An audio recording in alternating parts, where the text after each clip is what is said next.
Assalamualaikum warahmatullahi wabarakatuh. Innal munafiqina yukhadi'una Allah wa huwa khadi'un. Sungguh orang munafik itu menipu Allah, sebaliknya Allah akan menipu mereka. Ciri orang munafik sholat itu tiga. Wa idza qamu ila sholati qamu kusala. Berdirinya malas. Yura'unan nas, riya atau pamer. Wala yadhkurunallaha illa qalila. Tidak ingat kepada Allah kecuali sedikit. Tolong perhatikan, ini gue banget. Kalau masih gini berarti masih munafik sholat.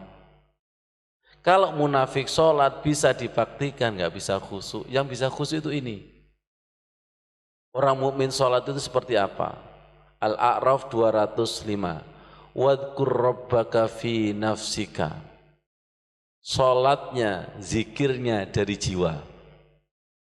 Pelan-pelan. Tadarru'an, rendah hati.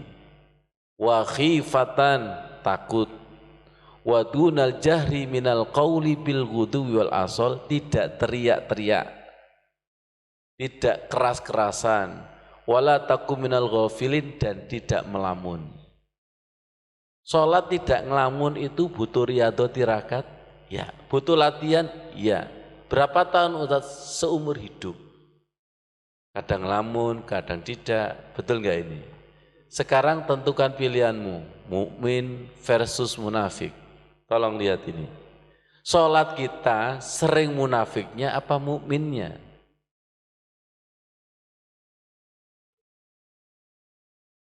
Ngomong, tergantung kalender Ustaz. Kita akui dengan jujur, sholatku sering munafik, pindah ya Allah. Setelah tahu ilmunya, setelah tahu klasifikasinya, saya ingin belajar ya Allah. Mohon dengan doa, a'inni ala zikrika wa syukrika wa husni ibadatik. Yang bisa khusyuk, mukmin, qad aflahal mu'minuna alladzina hum fi sholatihim khashi'un. Caranya seperti ini, belajar, bacaannya, gerakannya berpusat pada jiwa. Belajar rendah hati. 3, ada perasaan takut. Kemudian dengan lirih, tidak melamun. Baik. Berkaitan dengan juri, saya enggak ngarang. Ini sabda Rasulullah, hadis riwayat Ahmad dan Abu Dawud. Innal abda la yusalli sholata. Sungguh seorang hamba itu sholat. La yuktabu sudusuha wala usruha. Tidak dicatat, tidak dibiji, kecuali 1/6 dan 1/10. Wa innama yuktabu lil abdi min sholati ma aqalla minha. Sungguh sholatnya hamba itu dicatat tergantung nilai kesadaran yang dipahaminya. Berarti ketika ngelamun tidak dicatat. Ya Allah. Seperti apa sih juri membiji itu? Seperti apa? Matanya lihat? Lihat. Telinganya? Dengar. Allah tadi innahu huwas samiul alim. Makanya sering saya menyimpelkan gini. Tolong ketika membaca Al-Quran, doa-doa sholat, itu diperdengarkan di telinganya Allah. Ini kiasan, Gusti Allah nggak punya telinga, diperdengarkan. Seakan-akan berbisik. Ada, ya betul itu ya, Bu Edi masih ingat ya, tentang wa khosya'atil aswatu lirrahman fala tasma'u illa hamsa. Orang itu kalau sudah khusyuk dekat dengan Allah, nyari suaranya tidak terdengar kecuali desahan. Jenengan pernah berbisik enggak? Berbisik itu bukan teriak, dan berbisik itu sudah merasakan orangnya dekat. Saya panggil, Pak Maimin, itu tandanya masih jauh. Kalau Pak Maiminnya lebih dekat, Pak Maimin, Kalau Pak Pamin lebih dekat, Pak Pamin. Kalau sudah dekat seperti suami istri, gak celuk-celuk.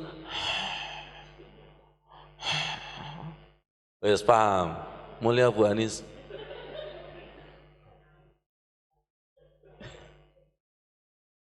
Coba itu. Bahasa Al-Quran hanya dimengerti oleh orang yang sudah mengalami pengalaman rohani dan batin. Kalau batin dengan batin, gimana Bu Anis? Seharusnya suami itu gak usah minta Bu Anis. Wong batin dengan batin kok. Paham? Paham. Ya Allah.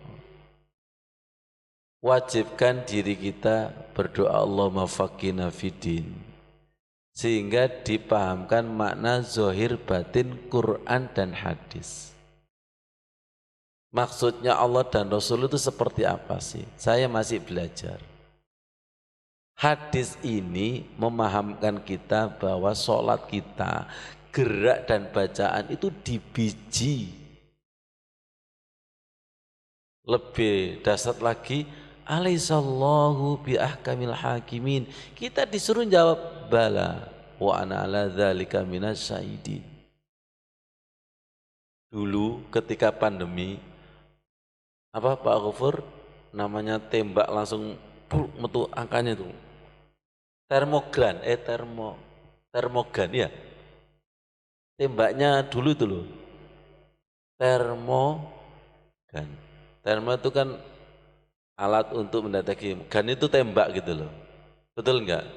Loh, sholat kita itu lebih daripada itu. Set, langsung ngelamun gitu. Kalau guyonan saya dulu kan, seharusnya takmir itu ketika jamaah sholat kan nggo tasben, baduke di tasben, ono setur mana apa enggak.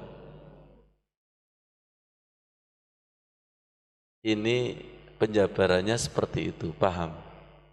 Shadaqallahul adzim. Wassalamualaikum warahmatullahi wabarakatuh.